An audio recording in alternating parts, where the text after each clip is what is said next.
There are a ton of pallet woodworking projects out there on YouTube with complicated glue-ups and people taking pallets to the next level, and I think they're awesome. But today we're going to embrace simplicity and we are going to walk away with something beautiful that you can make for someone you love or sell it to make a quick buck.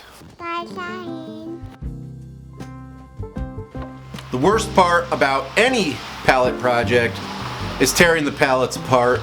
But I have a friend of mine who's a welder that made this little pallet prime bar thing for me, which was very nice of him. Thank you, Eric. So once I had all my pallet boards off, I was able to go back and remove all these nails. I've seen this gun thing that shoots the nails back out. I've been thinking about buying that. Might have to look into that.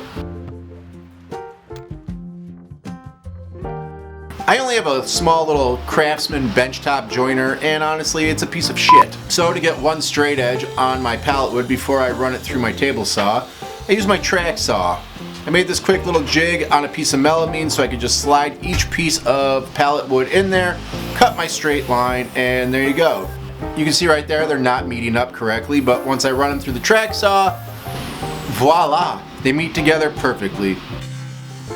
After that, I can take all these boards into my workshop and run them through my table saw. I set the fence up for the boards and just ran them all through, stacking them up as I moved along.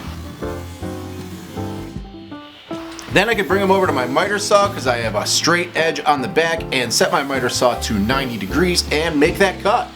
With that, I have a perfect 90 degrees right there, as you can see. I did this for all of the boards and it took me forever. Like I said, breaking down pallets is a huge pain in the ass, but actually cleaning them up and making them usable might even be worse. I ran them through my planer, then I ran them through this new drum sander of mine. If you don't have a drum sander or a planer, you could definitely use a belt sander to get this done. I've made tables in the past where I just nailed it all on and then I sanded it all and it took forever, but that's how I ended up with these tools. Starting like that, putting the work in, selling them, and moving forward. Here I am with my track saw again. I'm cutting up this, what's that stuff called again? Oh yeah, MDF, to make this little box you're about to see right here. Once I had all my pieces cut to the proper width and length, I could go ahead and apply some glue and using my brad nailer, nail them together to make this quick little box. I went back and reinforced everything with screws. The nails were just to hold it together while I went and got the screws to finish putting it all together. What?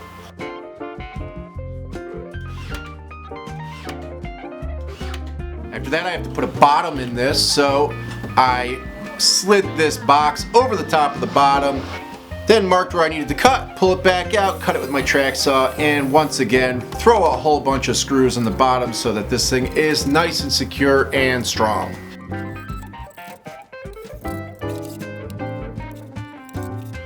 As you can see right there, I cut a 45-degree angle on the end of my pallet wood.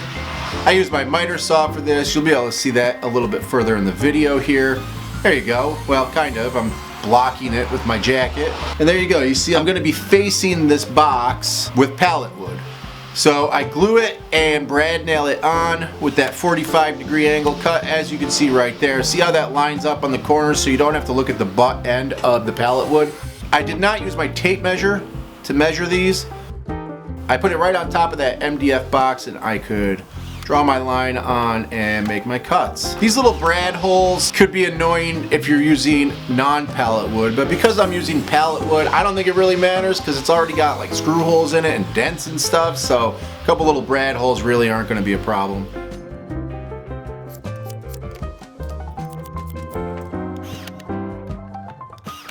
Now it's time to cut the lid for this box.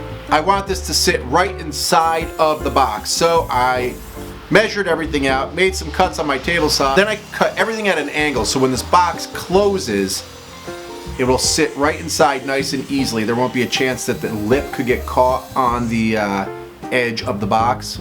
Does that make sense?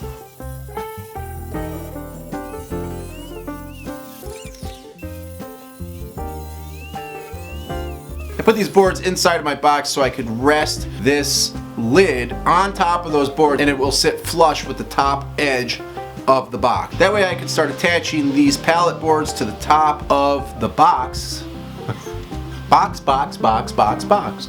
These pallet boards are going to overhang the MDF to the edge of the box.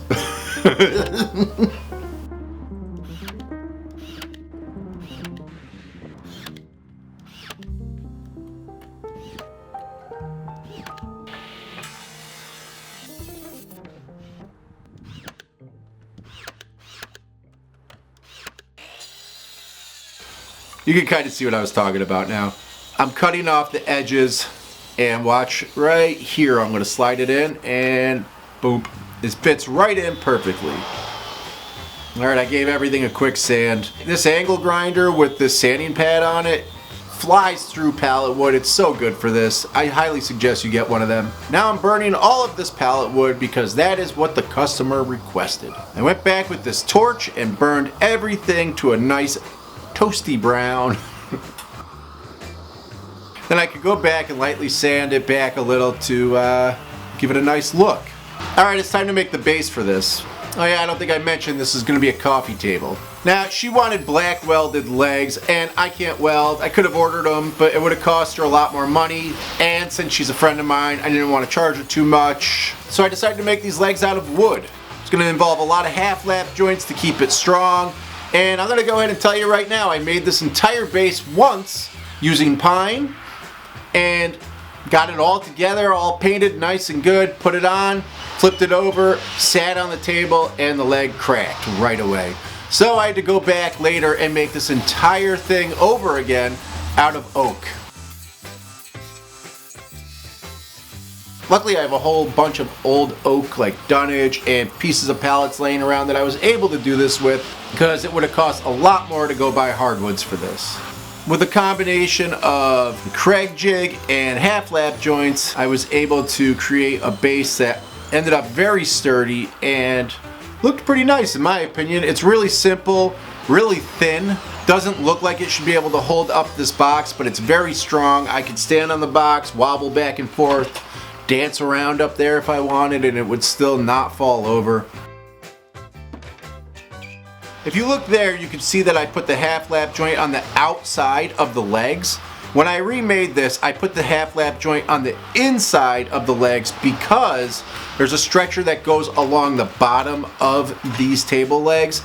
And when I put that stretcher in, the pressure of it was kind of pushing the boards out. And I thought over time it might break that half lap joint. So by putting the half lap on the inside of the legs, the pressure pushes the boards more into place rather than out. I gave that base a quick coat of spray paint. Don't worry, I ran out of there as fast as I could. I didn't hang around in the fumes. Then it was time to put on the lid hinges.